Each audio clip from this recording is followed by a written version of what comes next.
இது பர்த்டேக்கு வந்த கிஃப்ட்டுன்னு சொன்னால் நம்புவீங்களா? லாஸ்ட் மந்த் சாய் கிருஷ்ணா பர்த்டேக்கு பக்கத்தில் இருக்கிறவங்க இதை தான் கிஃப்டாக கொடுத்துருந்தாங்க. ஒரு பாக்ஸில் 4 பேக்கெட் கொரியன் நூடுல்ஸும் கூடவே ஒரு பவுல் இருந்தது. பவுல் வந்து ரொம்பவே அழகாக நல்ல வெயிட்டாக இருந்தது.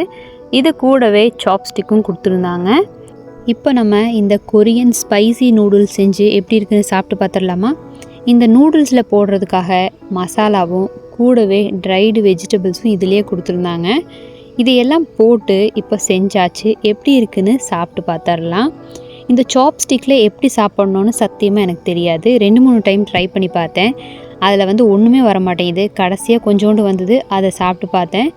இது வந்து பார்த்திங்கன்னா அதில் போட்டிருந்த மாதிரியே ரொம்பவே ஸ்பைஸியாக இருந்தது.